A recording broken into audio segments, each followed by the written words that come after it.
Hi everyone. So just want to say a massive shout out to anyone who's joined, who is waiting, or who is going to join. Tonight for my very first session, I have the absolute honour of having a soulful exchange, let me say, with Susan Taylor Shier. Susan, thank you so much for joining. You're all the way over in the US. I think it's maybe afternoon where you are just now. So late evening where we are in the UK. So I'll give everyone just a little brief introduction into the background of Susan. So Susan has over 35 years experience.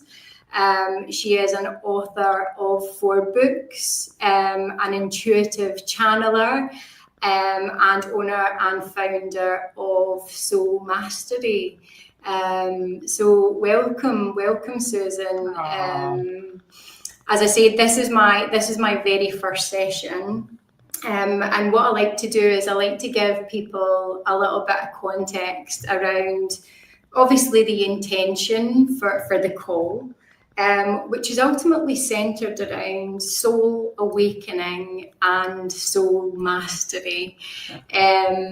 For me, I don't want to say it's a new experience for me, because I think when it comes to gifts and my soul gifts, as a child, I feel that I was very attuned to my intuition. I felt very connected to nature. I felt like I had gifts, I felt like I was special, but I also felt like I didn't fit in.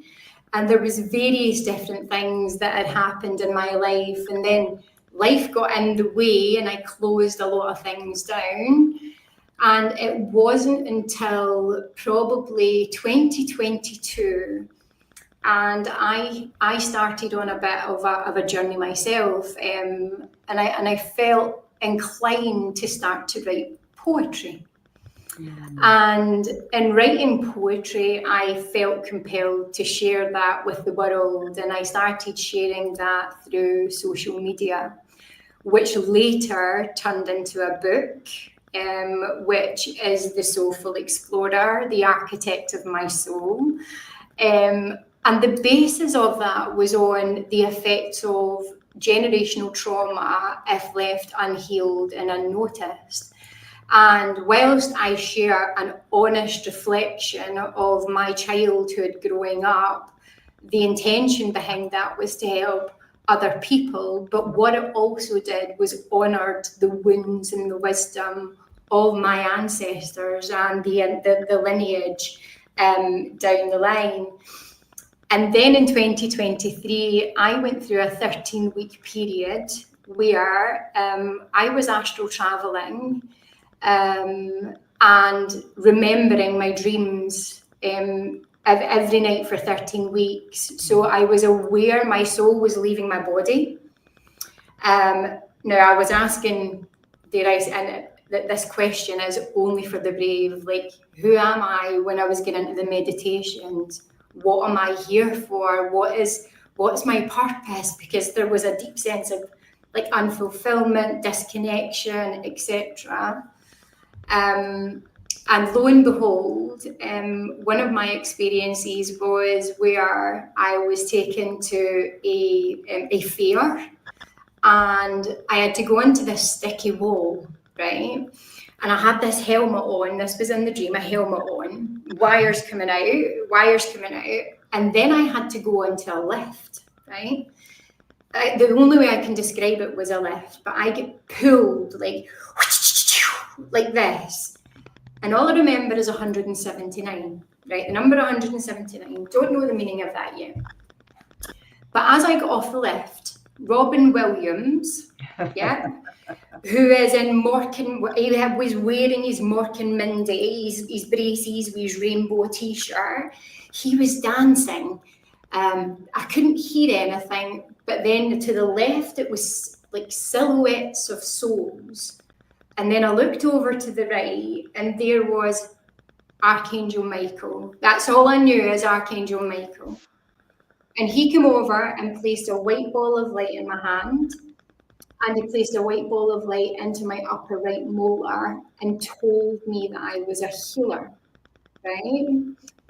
So then I started going down rabbit holes, past life regression. I mean, what I was going through to the outside world seemed like I was getting into psychosis. But to me, I'm going, there's deeper meaning. Like, this life isn't as we know it. So I started getting involved in various healing modalities, like there was Reiki, there was past life regression, there was Tantra energy work, there was Kundalini activation. And along that way, I had ordered a book called Soul Mastery. Yeah. And this is what astounds me, right? This is what astounds me, right? So I'm sitting and I'm reading through chapter by chapter by chapter. And it explains about soul contracts. It explains about soul family. And then I get to chapter 10, right, where it details the characteristics of the souls, and you've obviously done regressions in this as well, where people have connected with their soul family and lineage. And then I get to chapter 10, and in there was Palladian, yeah? And one of the characters that's there, and you do put it into kind of the characteristics of what it is to be a Palladian or from a certain star system. But there was Robin Williams. And I was absolutely blown away. Now, there's been other synchronicities, Susan, because the hub that I opened, because all of everything that I'd went through has transpired into what I do today. And the building that I'm next to, when I was getting a tour, the woman explained it's 17th century and it's a Pleiades plantation, right? And then there's the Five Sisters Hills that's just across from us. And then after she said that, I went, I wonder what's the story behind the Five Sisters. So I looked this up, and originally it was 7 sisters. 2 sisters went to Ireland, leaving the 5, but the constellation of Pleiades is 7 sisters.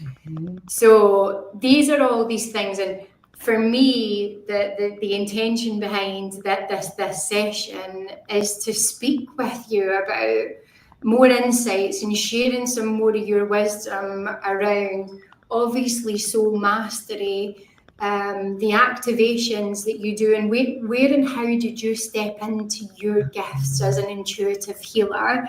So could you share with us a little bit about yourself and what ignited your journey and what's your mission? Of course. Thank you so much, Lindsay, for sharing your story. It's fascinating, isn't it? Every journey is so unique. And like you said, very synchronistic, all the pieces that come together. Oh my goodness gracious. Yeah. So, and anytime somebody shows me that they have, or tells me they have the book, it's like, oh, one of my children is out in the world. It's so fun. I will tell you my story, but I wrote the book because I was doing sessions with people, taking them, and what I do is I take people on journeys to their home world so they can experience it directly versus just knowing you're from someplace. That's cool. Yeah. Experiencing it directly is so awesome because it just is, That's why I keep doing this for years and years, 35 years. So not only that, but you get to feel what it's like to embody those essences. Yeah. Before it's been, I'm connected to Pleiades or whatever it is, and that feels really great. But what would it be like to have that in my body and live from that place on Earth and have the two connected? Because my belief is that the only wound is the wound of separation from, we could say all that we are, but really one way to access that and anchor that is to know where you were from, where you developed your soul gifts and your soul strengths, and your purposes. And also, your challenge is when you were coming to planet Earth, how you did your separation. Yeah. Can be unique for each one, but understanding that and being able to shift that bye-bye to that wound of separation and having that connection is the ultimate of what we want, isn't it? Yeah. So for me, I was not intuitive as a child at all. I was what I call numb and dumb. Unconscious, very quiet, very, you might call it shut down, but it was like I was waiting for my time. And my family were pretty neutral about everything, which has its own wounding, but that's not the point right now. But when I hit puberty, which is when the soul starts coming forward, and I hit high school, yay, high school. That brings its own challenges. Yeah. Well, at least in high school, you're through middle school, which is the worst, right? Yeah. But I became a cheerleader for the football team. Okay. And I got part of my soul mission and purpose and love is to be a divine cheerleader. I want everyone to be successful and fulfilled. This is not people pleasing. It's a blueprint calling. So that got activated. And of course, to this day, because of all the time I spent watching football, I like football still. It's a team sport, and I know you could say it's brutal and all of that. I don't know why I'm talking about it, but it's a team sport, and it was just the kind of interaction that was a team, a team together, and what I was cheering. So now I just love to cheer everybody and everything that there is. So from there, I started doing what's called attunement, which is like Reiki coming out of college. I was drawn to that form, and there were a lot of spiritual communities at that moment in time back in the 70s. And I was part of that for a little while. And then it was time to start my own game, so to speak, my own life, my own creation. And I said, oh, there's hypnotherapy, there's kinesiology, there's all these things. And I just innocently, the Akashic Records, I just started together. And then I came up with this whole matter of taking people on journeys. And Yeah, do you want to know? Thanks for sharing. And what's quite interesting in what you've shared there, from the experiences that I've had, and even in the past life regressions, it's not so much taking them to the origin, but more getting them to a place of understanding and inner knowing, and then the ability to trust, surrender, and let go of some of these things that are holding them back in this lifetime. But the patterns that I've started to see emerging is that these things are activating at certain points in people's lives. And like, even when you're getting into your Reiki, it's almost each of your chakras, like it's a 7-year cycle. And that's when you do start to recognize all of these differences. And for me, like one of my missions in this life as well, and it came to me when I was 22, was to try and get into schools, to try and teach, to try and teach people, our kids more about their individuality and how to embrace their authenticity and how to step in, like to not be a follower and start to really step into themselves. And the beauty about leadership is not necessarily about leading anyone else, it's about leading yourself. And it's up to other people if they choose to go on that journey or not. But what I've found along the way, like even when I was going through what I was going through, Susan, was sharing my story with people because I felt so isolated and alone. And even although I was part of lots of different groups, yes, I could ground my energy. Yes, I could obviously try and get out in nature, but nothing was helping me put in place all of this information that I was getting. And like even going to the Akashic records, like when you start to explain to people that these things exist, there's a lot of resistance and a lot of skepticism. How have you managed to, I mean, people who are ready, they're ready in their own time, and they'll come and they'll try things out whenever they're ready. But when you went out to the world with your wisdom and with your embodiment, what's been the biggest challenges for you on that journey and sharing what it is that you know? How have you overcome some of those things? Yeah, it's great that you're going into that for yourself, for sure, because it's a matter of having a knowing that your guidance is doing everything with you, that you're a we. And it is not just you against the world in marketing and working with people, which it can feel like, that you have this vision and everybody else are these little leprechauns that don't have a clue, and we want to wake them up. And it's like, it doesn't work like that. Yeah. So I find, and I will do a session with a person and say, hey, there's more that we can do together. Some will keep going with me and others will not. And it's like, you can't force it. You just have to let spirit guide it all. And keep putting out what you love. Keep putting out what is your truth and what is your purpose. And, wherever you put it, know that it's an energy going out. It's a complete energy going out, and the people that are come to that wavelength will find you. And it's been fascinating to me because I'll ask people, how did you find me? I Googled the word soul and I found you. I'm like, that's random. But obviously, we were meant to, so to speak, connect.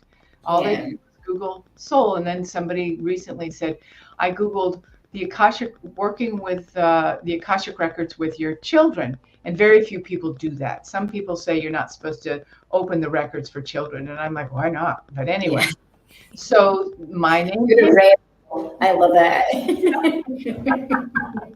So my name came up and I'm like, that's amazing. So it's trusting that these people will find you, and just like Lindsay, your reach is broad. Right? It's not just, well, this is my little niche. And I know some people say, well, have a niche so people can find you, right? And it's like, no, have a sense of what you're going to bring people so people can find you. I absolutely love that. Absolutely love that. And that has been a challenge, because when you do go on all of these different things, they are trying to get you to funnel down. And I'm like, no, go up. Go up and go out. Yeah. So it's about, I'm here and you are to help people connect to their soul and their intuition and their larger dimension.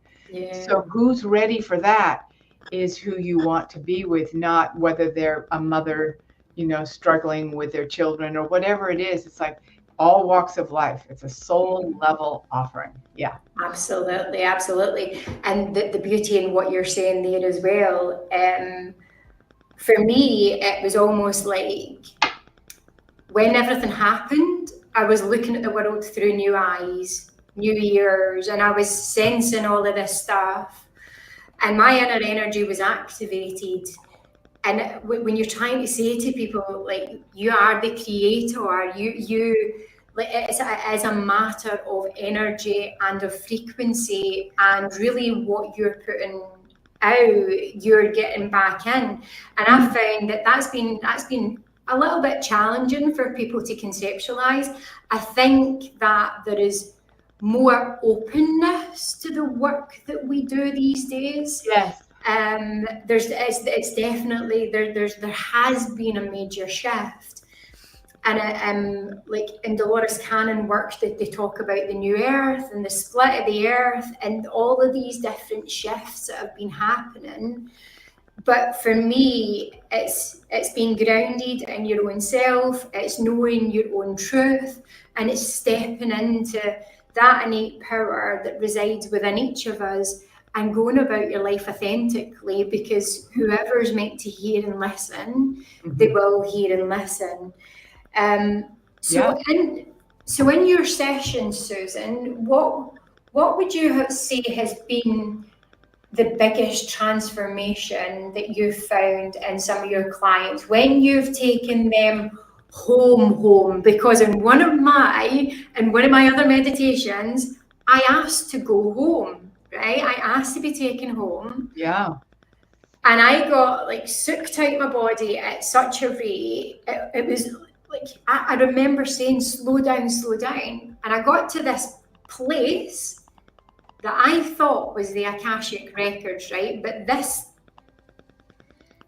thing, I want to say thing, but like, again, it was a silhouette. It stood and scanned me. It actually scanned me. And I didn't get to go in, but it showed me a picture, right? And all I can remember was this big, huge, like huge cherry, it was like a cherry blossom tree, but this tree was like massive. And I thought that was the Akashic Records until I studied some more stuff, and I realized that interdimensionally, you've got gatekeepers, and when you're not at a frequency where you're ready to gain access, you ain't getting in. So there's been some places where I've traveled and I've not got access, and then there's been other places, but I don't feel like I've managed to go home yet. So right. So great. What is, and I would love to do a session with you. Please. But yeah, so what has that been like, and what has been the biggest transformation? Okay, well, let me talk first about what you were saying about being held back from seeing the Akashic or going home. Yeah. As I said, the biggest wound is the wound of separation. And part of why I take these journeys with people or do Akashic Record readings with them about their home world is also to find out what their soul challenge is and why they have not been able to connect not just with their home world on their own, but their strongest sense of self, because that's the sadness in the heart is I want to go home, or I feel like I'm not seen or understood here. It's not I'm having trouble with, my husband. It's I don't feel seen and understood. These are the issues, so to speak. I don't feel seen and understood. I don't feel loved. I don't feel there's a place for me. I want to go home. I don't feel safe here. Those kinds of elements are what I help a person with.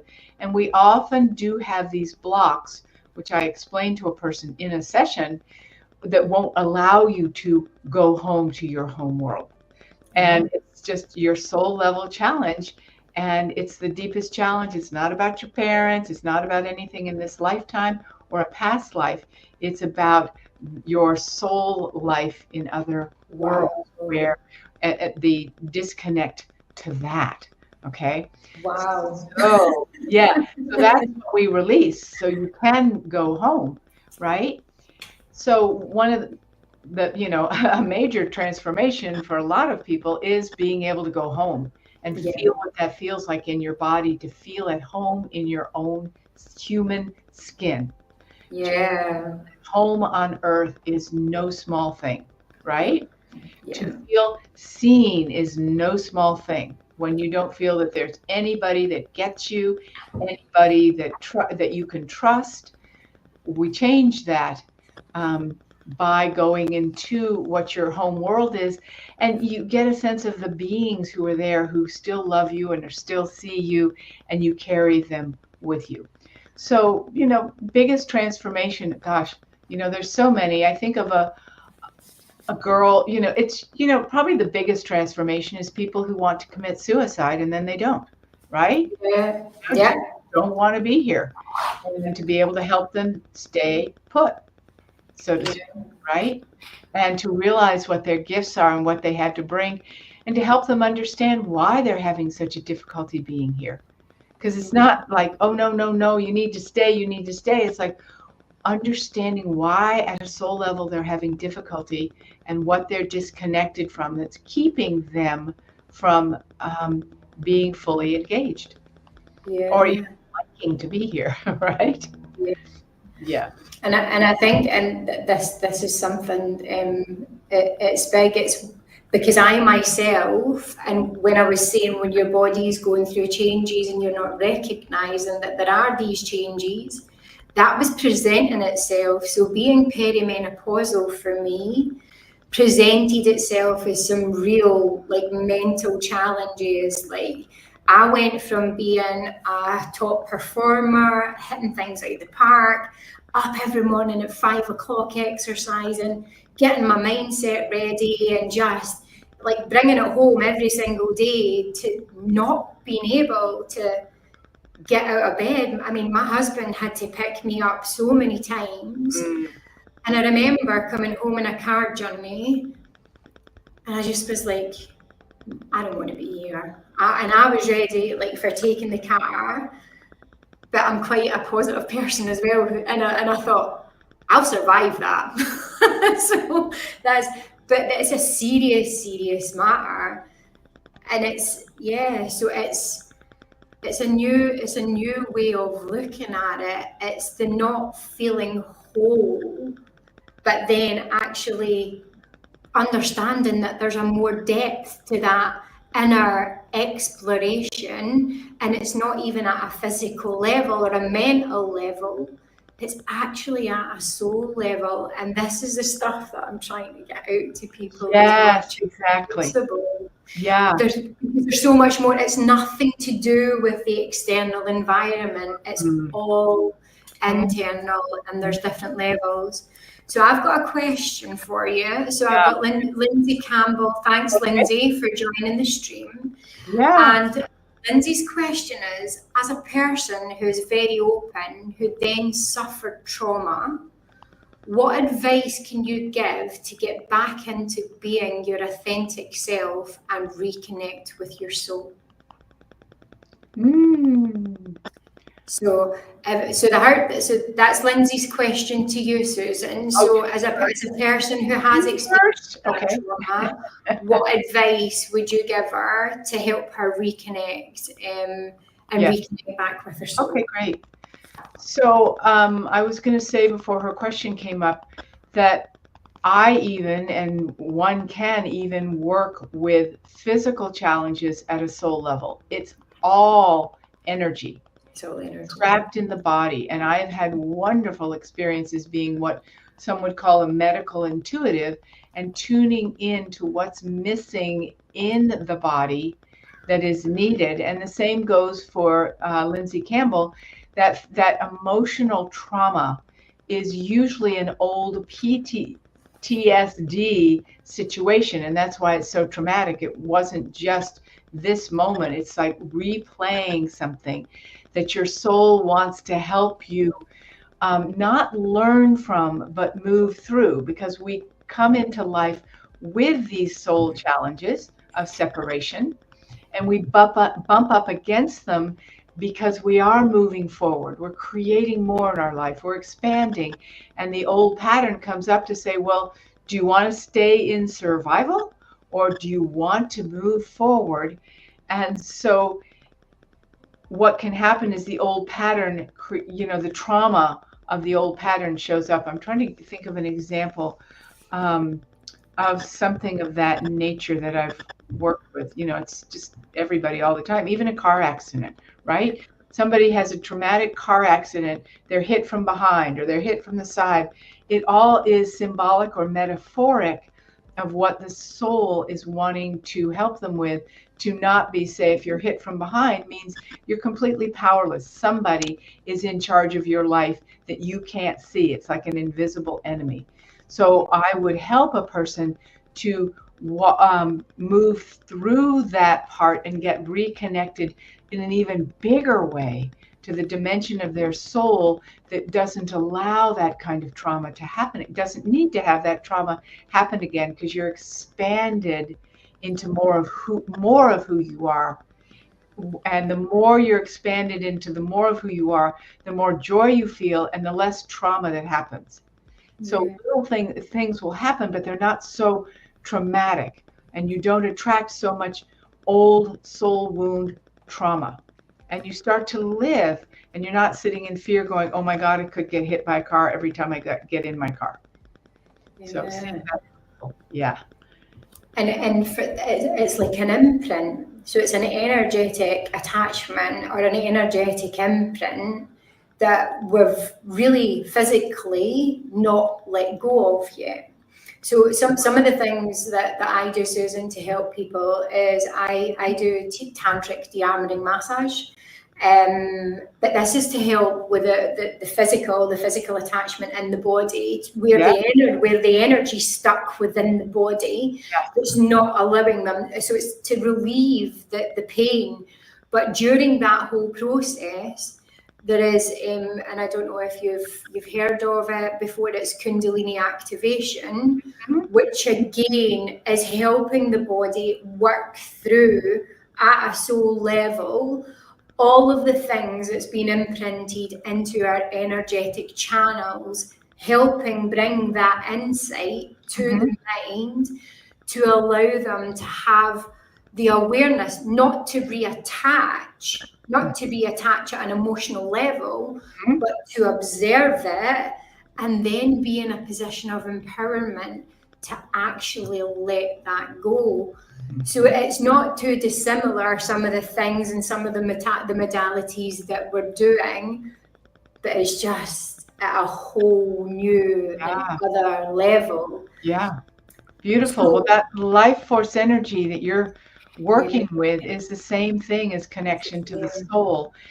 And the way that we're talking about it with the Kundalini that you're talking about, and I talk about soul connection, is when you connect to something that is more valuable to you, say it's love versus fear or hate or whatever, and you bring that larger dimension of life force energy as love or as strength or as confidence or as peace into your body where the old trauma is locked in, it flushes it out. So rather than having to work really hard with this thing and try to get it unlocked, just bring this life force in and it unlocks because it's being given what it needs. Yeah. So I think, and that's it. It's your body. It's your body's way, like that imprint of trauma. It's your body's way, and this is a mind-body connection. It's your body's way of letting you know that there's something that's there that needs to be let go. Yes. But sometimes that manifests itself as it's a discomfort that's in the body that then we don't address, and we don't actually go and explore that, and then we'll go and we'll get medicated, and so then we're still not actually fixing it, and in fact we're plastering over it. And that's where the beauty of the work that we do comes into play, because it does put you in that place where you're almost a lot like reframing. Like what you said, it's replacing, moving the frequency. So you're moving from a frequency of fear into a frequency of love. And that's the beauty of being multi-dimensional as well. It's being able to tune into those different frequencies and say, okay, I hear you. Thank you for bringing that to my awareness. And I'm ready to let that go. It doesn't serve. And even the power and how you're actually talking to yourself, for me, allows you to connect more deeply at a soul level to allow your body to let that go. Yeah, beautiful. Yeah. The other piece I find with that's very helpful for Lindsay Campbell and everybody that this Lindsay is speaking about, because we've been talking about our celestial connection, and all you've done in that regard. Imagine if you have intention, the whole manifestation thing. My intention is that I'm going to have a new house within the year. And you keep saying, my intention is, I see the new house, I feel the new house, it's there, and you got that, okay? And that's great, and there's nothing wrong with that. Absolutely, it's wonderful. We're putting another whole level of it. Imagine that you have a visceral feeling of the universe and your connection to the universe in various ways with you. in that intention, and you can feel that. So it's the one way would be mentally, I'm going to have a new house next November. Yes. And that sounds pretty good. Okay. What if you go into, and I'm going to do some expansion here. What if you go into that place and feel the universe with you? Okay. Let me do a little quick shift here. Oh, we know that new home. We know that new home is the fruition of years of creating sanctuary on earth. Can you feel how it's just going to be brought in like this sacred gift to you, right? And wouldn't you rather have it come in that way? And doesn't it feel more powerful because you have the universe with you in it? Yeah. Isn't that fun? It's beautiful. And even when you were starting to do that, like my hands were all tingling just as you were actually walking through that. Mm-hmm. And Kevin, this is a good point for you as well, because Kevin and I were discussing about new homes this morning. Weirdly, we were actually having that conversation. So that's a good takeaway for him. Another question. Sorry, Susan. No, I said that's great. That's wonderful. But this is what I mean. This is a synchronicity. So we were having that conversation this morning, and you've just come in and added that sweet layer of something new fairy dust over. Since it's Shire, it's the fairy dust over. So thank you. So another question that I was asked to ask as well is, how can someone distinguish between soul's guidance and the noise of the mind? So for me, like I know how I would want to say that word again. The soul's what? The soul's guidance and the noise of what's that word? Guidance. Guidance. It's the accent thing. It's a Scottish. Yeah. Don't be sorry. We do not have a no. The American English language is not king. Derivative for sure. Okay, between the soul's guidance and the noise of the mind. I know how I would answer that, but I'm intrigued to see how you would answer that. Yep, got it. Yeah. So for me, the soul's guidance it's an inner knowing. It's just you feel it. You feel your soul's guidance in your heart, and it's like an inspired action that you would get from that.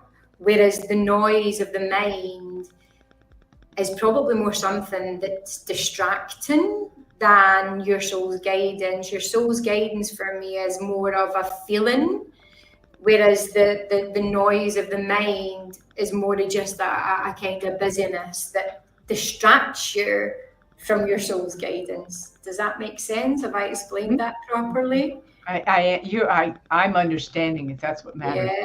Yeah. That's what matters. If I can get it.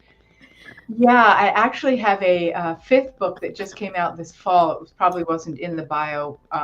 My bad, or my assistant will have to talk about that. That talks about intuitive magic and practical guidance for your soul gifts through intuition. And one of my favorite exercises is knowing the difference between your mental voice and your intuitive voice. So what you want to do, and I totally agree with what Lindsay's saying about it being in the heart. Do not go to your third eye. It's too close to your mind. Go to your heart. But first, what you have to do, if you have difficulty, it's not easy for you to just feel from the heart. And for a lot of people, it isn't. We don't, as a society, live there much. You have a beautiful knowing, Lindsay, but many people are like, well, I'm just in my head all the time. I don't know how to get there.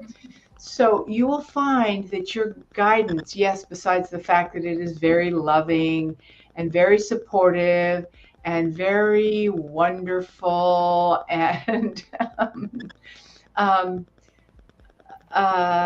very simple and to the point. What you're going to do is try a little exercise of just imagining you have guidance share with me. You're going to say, guidance share with me, like not, I have a question. Guidance share with me what you have to share about a new home for me. Okay. And so you've got that out in the ether. All right. Then you walk down a passageway But the first thing you're going to do is you start walking down the passageways. You're going to let your mental stuff just come rolling in, because you're going to hear, when you put out an intention that your heart feels, the mental stuff just comes in and goes, what are you talking about? You don't have the money. There's no place that you can buy in this town. And oh my gosh, this is going on. And you just let it come in, and until you're like, okay, I get it. That's my mental voice, because that's all over the place. And phew, it makes me want to not do anything, right? Because it's often doubts and fears. Then you lay that down and you go, okay, now, thanks, mental voice. I heard you loud and clear. Because you have to give your mental voice a chance to say something. If you keep pushing it away, it'll get bigger. So you let it go down. And then you go, okay, this time I want my guidance. Your turn, and just keep it light. I want to share with me about my idea about a new home. Then you walk down this passageway till you get to a door and walk through it, and just feel the metaphor or the symbol or the feeling that's there. Do not always be looking for a vision. Do not always be looking for a voice, a booming voice. Just what's there for you. And then you translate that and go, that feel into your heart. And then ooh, that feels really good. I like that. I'm going to stick with that. I'm going to write that down. The guides showed me lilies. And you're like, what the hell does lilies have to do with a new house? You don't know. You write it down, you come back to it. Lilies make me feel what? That's the energy I want of a new home, is that feeling. So wow. With you in really creative, fun ways. Yeah. Yeah. So that's beautiful as well, because we have got to recognize all of our emotions, everything that our body's telling us, and it's that gratitude, because really, like, you're working with it's flight or fight. It's trying to keep you in that scarcity or that lack. It's that you can and you go. But it's that's a beautiful way of actually also recognizing and sitting with a journal. And you're not meant to know things. There's lots of things that even with everything that's been on with me that I've still to unpick and unpack. But it's actually recognizing it and it's writing it down, but having that ability to go, the aha moment of, so that's what it would feel like for me. And then again, it's a frequency shift, because you're tuning into the frequency of the feeling that it brings. Yeah. And then, of course, the first thing beautifully said that comes up is, oh, I think I just made that up. And if you say that, then yes, it must be accurate. If your mind says you made that up, then you know it's good stuff. Yeah. Do you want to? The mind will object. The mind will object. And I think that's a challenge that we've got as well when we're doing, even when we do past life regression, is because people are going, it's the ego is coming in and going, no, what are you talking about? And it's actually trying to get them out of the nice, calm, trance-like state that we've got them into, to go, no, you are making this up. But it's hard for people to go over the ego stage. So would there be any suggestions that you could give to anyone when they are in that frequency and the mind and the ego is coming in, other than obviously saying thank you? We'll put that, I suppose you've answered that question already, because you go, thank you very much. There's many ways to answer that question, because it does depend on the situation. I hear you completely. I would say just go into your heart and start practicing what your heart wants to share with you. And do heart meditations, so to speak. Yeah. You just go into your heart and think of something you love or appreciate, and stay with that for 3 minutes. I love my dog. I love my dog. I love my dog. To start exercising that heart energy frequency. Because it's one thing to say, oh, I love my dog, you're so great. And then, oh yeah, I got to do the dishes. I love my dog. We've got to train ourselves to feel good in our heart space, that it's reliable, that it's going to give us what we need. And if emotions come up, you go deeper into the heart and go, no, this, I love this. And it's like, oh, no, but he does this. And it's like, I love. Yeah. Okay. Yeah. That's beautiful. So it's the whole process of unlearning and relearning, and then your habit stacking. So with some clients that I'm working with, it's trying to get them in the morning to get into that place where they're stepping into the intention of how they're wanting their day. How do they want to feel? How are they walking? How is the sun coming down, and sensing into all of that? Because ultimately, Beautiful. you're getting in your heart space before you've even started the day. Mm-hmm. Perfect. So, being aware of time, I want to obviously thank you so much for being with me. Oh my goodness, today, yes. especially for the first session as well. It's been just phenomenal. There are some things that's been shared, and Kevin's going to share that with everyone that's been watching as well. But so is there anything that's coming up for you? Is there any other sessions that you're doing where people can maybe access anything online, or is there any programs or anything like that you've got coming up? I always have things moving and grooving.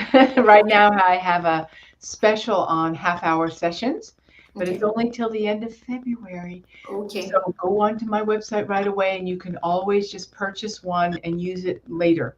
Okay. It's special on a half hour. I call it situational clearing, which means you can shift something, any situation that you have in your life, which could be global or personal. And then I have, oh, look at that. It's up on. It's up there. He's good. He's good. What was it? The bits and the bobs? The bits and bobs, yeah. This is one bit and bob. And the other is what I call my sacred soul circle. In March, I'm going to be allowing new members in. There you go. Look at Hey, look at that. New members in. It's a twice a month we get together as a group. And it's really important this year, especially, to have community. So that's in there. And the biggest piece, of course, is that I'm doing a retreat in Grand Cayman Island in April. Wow. Yeah. Wow. Second one we've had there. I've done 14 retreats now, and it's the second one there. So it's just right across the pond. It's probably closer for you to get there than it is in California. What I love about the location. And absolutely coming. And there's just nothing like being in paradise inside and out for a week. You check it out when if you have a draw to it. Yeah, we will do. And there's maybe something else that we can have a separate discussion on as well. But before you go, Susan, is there any guidance or anything other than what you've already beautifully shared on this session that you want to leave any listeners with? Yes. What comes to me is, we're up against a so-called energetic force in the world, in ourselves and in the outer world, that wants to stay in survival, dog eat dog, the best man wins, so to speak, all of that kind of stuff. The strongest man wins. And we know that's just so off, but we don't know how to deal with that. So one of my greatest phrases for 2025 is being a creative warrior for your life. A warrior of creation. Now, we don't like the word warrior because most of us are not warriors. But if you're a warrior for creation, every day you say, this moment is my creation. My creation. And I'm going to keep creating this year. I know this stuff is pretty loud out there, but what's the antidote to people grabbing for power and trying to destroy? Creating. Creating. So keep creating bigger and bigger and bigger. Yeah. Thank you so much. Thank you. So thank you everyone for joining in. I hope that you've thoroughly enjoyed the session as I have. It's been an absolute pleasure and gift as well, a gift to me, Susan. So thanks very much for your time. So to everyone out there, have a lovely evening, and maybe another time, Susan, we can catch up again. Cool. So much we can create together, right, Lindsay? Yeah, absolutely. I keep creating. I'm creating and creating and creating, and yeah, you've just got to keep going. And that is one of the Pleiades, is just do it, just do it, just get it done. And that's what I've done this year. I've just done it. So let's see what comes. Here we are doing it. Yay! I'm doing it. Yay, good job. Thanks, Susan. Thank you. Thank you, Lindsay, and thanks. Have a great day. Thank you.